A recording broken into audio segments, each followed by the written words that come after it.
सातवीं कक्षा के विद्यार्थियों, मेरी तरफ से आप सभी को सुप्रभात। बच्चों, आज हम आपकी नैश शीट 6 हल करेंगे।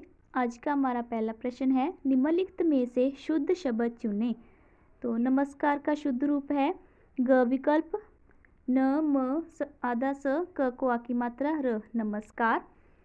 आगे दूसरा प्रश्न, बेटा शब्द का सही बहुवचन शब्द चुनें। बेटा का सही बहुवचन आएगा बेटे। ख विकल्प, बेटे, बेटी तो लिंग परिवर्तन है और बेटियां बेटी का वचन परिवर्तन है, तो सही विकल्प आएगा ख, बेटे, बेटा, बेटे। आगे है तीसरा प्रश्न, पर शब्द के कौन से दो अर्थ होते हैं। पर एक तो होते हैं पंख और दूसरा अर्थ होता है प्राय, तो सही विकल्प आएगा क विकल्प, पंख, प्राय। आगे हमारा चौथा प्रश्न, आंखों में खटकना मुहावरे के अर्थ का सही विकल्प बताएं। तो यहाँ पे हमारा आंखों में खटकना मुहावरे का अर्थ होता है बुरा लगना। ख विकल्प सही आएगा, बुरा लगना। आगे पांचवा प्रश्न, त्र संयुक्त अक्षर कौन से दो वर्णों को मिलाकर बना है। तो सही विकल्प आएगा इसमें से त्र होता है आधा त प्लस र, त के पैर में हलंत प्लस र, फिर बनता है त्र। ख विकल्प आएगा, त के पैर में हलंत प्लस र। आगे है छठा प्रश्न, निम्नलिखित में से कौन से शब्द में रेफ र और पदेन र दोनों का प्रयोग किया गया है।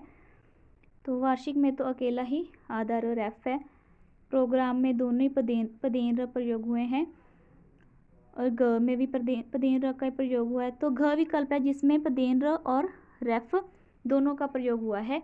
प के पैर में जो र है ये हमारा पदेन र है और थ के ऊपर जो है वो हमारा आधा र रेफ है, तो दोनों ही र का इसमें प्रयोग हुआ है प्रार्थना शब्द में, तो सही विकल्प आएगा घ विकल्प, प्रार्थना। आगे है सातवां प्रश्न, निज शब्द का अर्थ बताएं। निज का अर्थ होता है अपना। क विकल्प, अपना। आठवां प्रश्न, फूल और कांटा कविता के अनुसार आंखों में कौन खटकता है। ये हमने कविता में पढ़ा है कि आंखों में कौन खटकता होता है, कांटा, तो ख विकल्प आएगा, कांटा। आगे नौवां प्रश्न, घोड़ा शब्द का हिंदी अनुवाद लिखें।